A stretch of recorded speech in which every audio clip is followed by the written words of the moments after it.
Hello children, I hope you all are doing good. So welcome back to your computer class. So I hope you remember what we had discussed in the last session. It was all about computer languages. Okay, so we winded up the last session by telling the classification of computer languages. Okay, so this session will comprise of the detailed description of the classification of computer languages. So computer languages part 2. So the computer languages are divided into 4. Okay, the first one we have machine language, second one assembly language, third one high level language, and fourth one we have fourth generation language. I hope you remember this was taught in the last session, the classification of computer languages. So in this session we will have a detailed description of the 4 types of languages. So let us get started with machine language. So from the word machine itself, it is very much clear that this is the language which is understood by the machine computer. Okay, this is expressed in binary form. Binary means 2. Okay, so it is expressed in binary form, that is 0 and 1. There are only 2 digits which it understands, that is 0 and 1. When I say that it understands only 0 and 1, you might wonder why is it so, how is it so and all. Okay, you will get answers only when you go to higher class after learning so many terms and processes. Now if I explain why is it so, you will not understand. So just understand that a machine language is a language which comprises of only 2 digits, that is 0 and 1. Machine language has the advantage of very high speed and very low memory utilization, which means when you write a program in machine language, the process of running the program which you have written occurs very fastly compared to other languages, and it consumes a very little space in the memory. So this is the advantage of machine language. It has got disadvantages too. Understanding and learning machine language is a tough and time consuming process. It is very difficult to learn a machine language compared to other languages which is developed now. Okay, it contains only zeros and ones, and to learn all the zeros and ones, all the codes for zeros and ones is very time consuming and difficult process, and it is very difficult to write and debug the programs. Debug means to find out the errors. It is very difficult to write a program in machine language as well as find out the errors in that program. Once you find out the error, or once you find out the mistakes which you have done while writing the program, then only you will get the output, or else you will not get the output.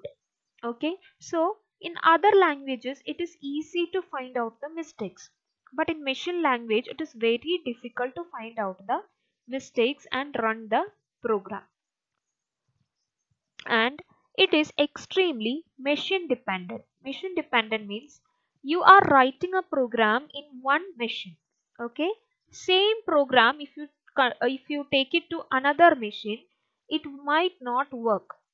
Okay, so it works only in one machine. Or some another kind of computers, from first generation computer to second generation computer, you are putting the same code, same program, it might not work. Okay, so machine language is highly machine dependent. It depends upon the machine to run and work. So it is also called as low level language. That is the reason why it is called as low level language. It is machine dependent. Okay children, I hope you are clear with what is machine language, its advantages and disadvantages. So the next language we are going to discuss is assembly language. So assembly language is a language which uses mnemonic codes or symbols instead of 0 and 1. Okay, I'll make it clear with an example. So this is the example of assembly language. This is a simple code in assembly language. Okay, so in this program you might not understand anything. You can see one word here, add. Okay, you can see that add command. So in machine language, the code for add command is 0010. So when you write a program in machine language, if you want to add two numbers, you have to type 0010. Okay, like that for subtraction, division, multiplication. For everything you have code numbers in machine language. But in assembly language, you can specify it as add, sub, move, like that. So this move, str, ldr, add, these are the commands which we use when we write an assembly language, and these codes are called as mnemonic codes or symbolic codes. Okay, so once you are done with your program, once you have written your program, when you run it on a computer, the computer cannot understand it since it understands only machine language. So this program has to be converted into machine language. That is also a tedious process, a difficult process. You need not do it, or the programmer need not do that process. It will be done with the help of a program called assembler. Okay, so assembler will convert the program which is written in assembly language to machine language. And like machine language, assembly language is also machine dependent, which means if you write a program in assembly language in one machine, you cannot run or you cannot process that program in any other machine. Okay, so that is also a problem, or that is also a disadvantage of assembly language. Since it is machine dependent, it is also called as low level language, as I told in machine language. Okay, so machine language and assembly language is a low level language. So the next language is high level language. This high level language is also called as third generation language, since third generation computers were using this language. So why this high level language was developed? These are the languages which was developed to avoid the restrictions which was there when we were using the machine language and assembly language. Okay, there were too many restrictions, like assembly language and machine language was machine dependent, and it is very difficult to write a program in assembly language and machine language. So to avoid all those restrictions, all those problems, high level language was developed. Okay, so the speciality of high level language is it is very simple to write a program in high level language. That is, it is similar to English language, and it is very user friendly. That is, it is easy to handle a high level language. And high level language is machine independent, which means you can program and run the program, that is process the program on any machines. So the example of high level programming language is C, Pascal, Java, Python, Fortran, PHP, like that. Okay, so these are the, and many more. So these are the examples of high level programming language. So once you have written a program in high level programming language, it has to be converted into machine language, since computer understands only machine language. Okay, so that process is done with the help of a program called compiler. Okay, this we will learn in next session, but I'll just give an introduction. Once a program is written in any other language, it has to be converted into machine language with the help of language processors like compiler, assembler and all. We can convert it into machine language.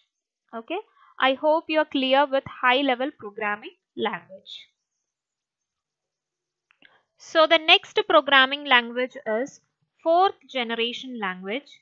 This fourth generation language is much more simpler than high level language, which means it is easy to program compared to all the other languages. Compared to high level language also, this is easy to program. Okay, if you students look into one program itself, it will be easy for you to understand. It is that easy to program. Okay, let us learn the features of fourth generation language. First we have, it is highly user friendly and independent of any operating system, which means it is user friendly, it is easy to write a program in fourth generation language, and it is independent of operating system. You can put it on any operating system, it will work. Very high speed of execution. You know that when you write a program, then when you run a program, you will get the output very sooner. That is high speed of execution. So this programming language is designed to reduce the overall time it takes to develop a software, which means you can write a program easily, means the time used to write a program also will be low, right? So it is designed to reduce the overall time needed to develop a software and also get the output of the software. And the cost of the software is also very low. It will be low. The output which you get after SQL program, the cost of the same also will be low. The example of fourth generation language is structured query language, that is SQL. This is a famous fourth generation language. It is very easy to program in SQL than in C, CPP, Java and all, and that's why we call it fourth generation languages are user friendly. Okay, so this is all about fourth generation language. I hope you are clear with the fourth generation language.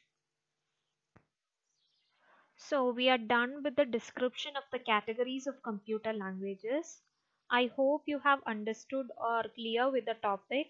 I understand that you might have so many confusions and clarifications regarding the topic, but you will get a clear idea only when you learn all the types of languages. Okay? Till then, try to understand the concept as it is in the textbook and in the video. Okay, so I told you in the beginning that computer languages were developed during generations.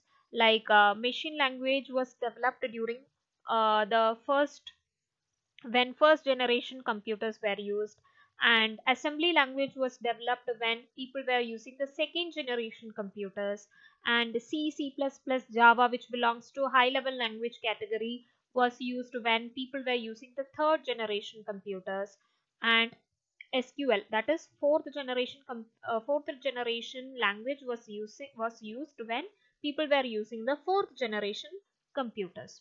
Okay, so this is all about the generations of language according to the generation of computers. Fifth generation computers like robots are still in its development process. Okay, so the programming language for the same is also under development. So you will get to know about it later in higher classes. Okay children, I hope it is clear for you. So we are done with today's session children. We'll have a quick revision of what we have learned so far. So we were discussing about machine language. Machine language was the language which uses zeros and ones to depict the information. It is the only language understood by the computer, and it is also machine dependent. That is, when you write a program in one machine, you cannot run it in another machine. Okay, so next we were learning about assembly language. Assembly language was the language which was much more convenient compared to machine language. It used mnemonic codes instead of zeros and ones. Okay, so next it was machine dependent. It was also machine dependent. You have to run it in the particular computer or the system on which you have written the program. It has to be converted into machine language. Same way for other languages, it has to be converted into machine language since a computer understands only machine language. Third, we were discussing about high level language. It was much more simpler than the above mentioned languages. It used English words and mathematical operators. Okay, and it was machine independent. That is, when you write a program in one computer, you can run the same in any other computer. It was not machine dependent. It was machine independent. And as the same way like assembly language, this high level language has also to be converted into machine language, since computer understand only machine language. Next, we have fourth generation language. Fourth generation language was much more simpler, convenient than high level assembly and machine language. Minimal user skills required to obtain results, which means you need not study more and more about 4GL. It is easy to learn and program in 4GL than compared to high level assembly and machine language. It was application development tool. You can use fourth generation language to make applications, apps, softwares. Okay, so this is all about 4GL. This is all about the classification of languages. I hope you are clear with all the topics discussed today. Please do consult me for the clarification of doubts. So we are winding up today's session. Thank you.